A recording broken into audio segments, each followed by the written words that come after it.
Selamat pagi Bapak Ibu dan saudara-saudaraku, salam sejahtera bagi kita sekalian. Apa kabar pagi ini? Harapan dan doa saya kita semua sudah bangun dengan sehat, selalu semangat oleh karena anugerah Tuhan kita Yesus Kristus. Senang sekali kita berjumpa kembali pada pagi ini. Mari bersama saya sebelum kita melanjutkan aktivitas kita di hari ini, kita membaca dan merenungkan firman Tuhan. Pagi ini dari Amsal pasal 10 ayat 15 demikian.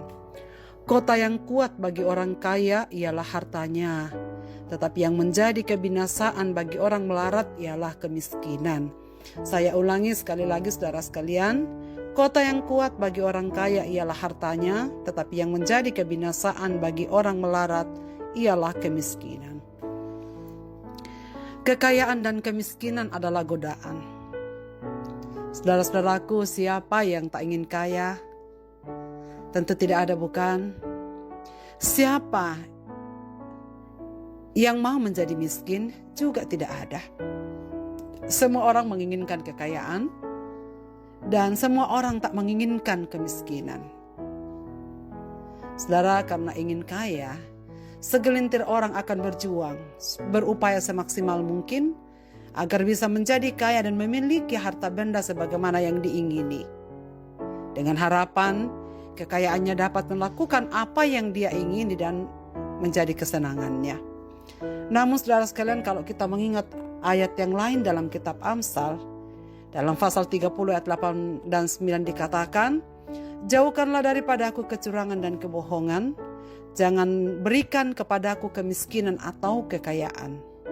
Biarkanlah aku menikmati makanan yang menjadi bagianku, supaya kalau aku kenyang, aku tidak menyangkalmu, dan berkata siapakah Tuhan itu? Atau kalau aku miskin, aku mencuri dan mencemarkan nama Allahku.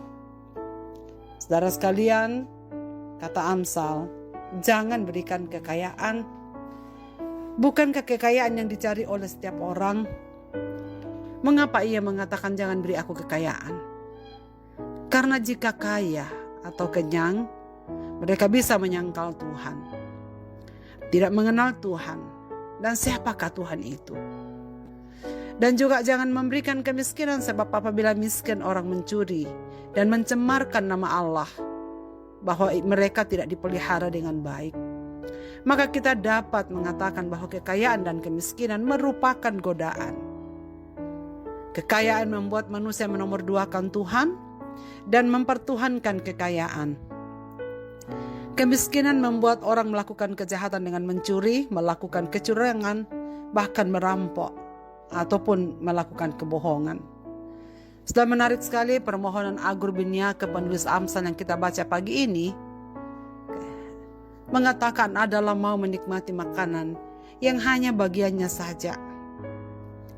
Makanan yang dihasilkan oleh jari lelahnya, kerja kerasnya, bukan hasil kerja orang lain, dengan cara mencuri, merampok, korupsi, dan lain-lain.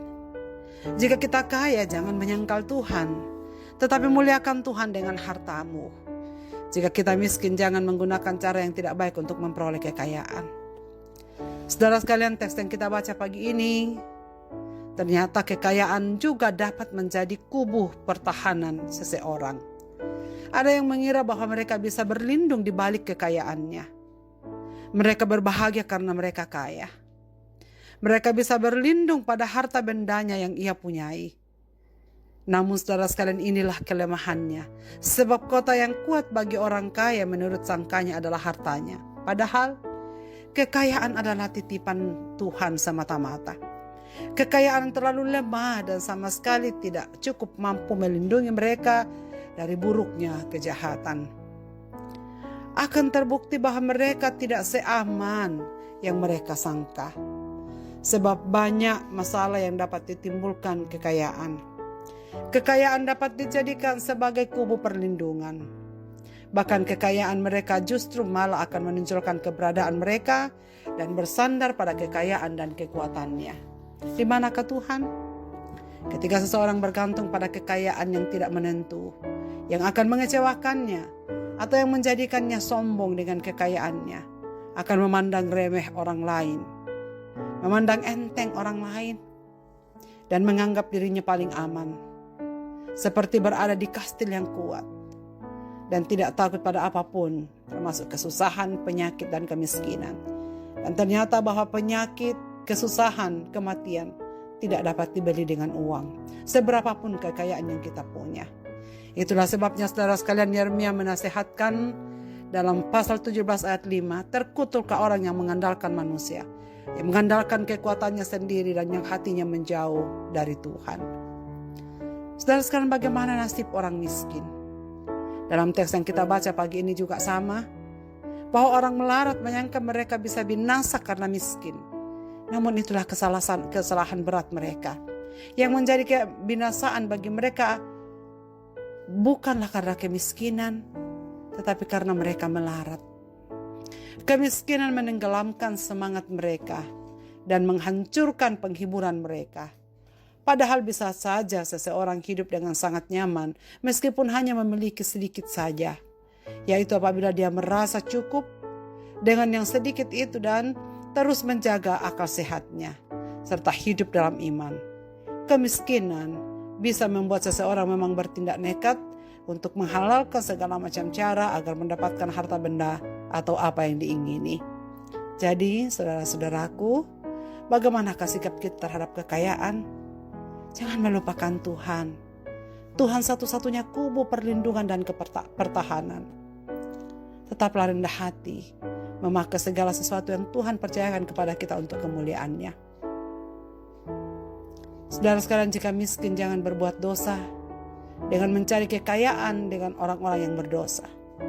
Bersyukurlah pada Tuhan, berlindunglah hanya padanya, agar Ia memberikan apa yang kita makan dan minum secukupnya, dan kita tidak akan pernah kekurangan.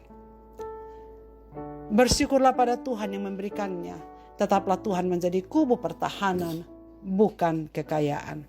Marilah kita berdoa. Bapa di sorga, Bapa di dalam nama Tuhan Yesus Kristus, terima kasih untuk firman-Mu pagi ini yang mengingatkan kami bahwa sesungguhnya apa yang ada pada kami adalah milik-Mu. Tolonglah kami ya Tuhan, supaya kami jangan sombong, kami jangan meninggikan diri, kami jangan melupakan Tuhan apabila apa yang kami perlukan dalam hidup ini selalu cukup. Ya Tuhan, tolonglah kami supaya kami jangan bersandar pada kekayaan, tetapi kami sungguh-sungguh menyadari di kerapuhan kami, sehingga kami hanya bisa bergantung sepenuhnya kepada Bapa. Ya Bapa di surga, segenap aktivitas kami di hari ini kami serahkan dalam tangan-Mu. Sertai kami, supaya sepanjang hari ini kami dapat jalani dengan baik. Kami doakan saudara-saudara kami yang masih sedang dalam proses pemulihan kesehatan.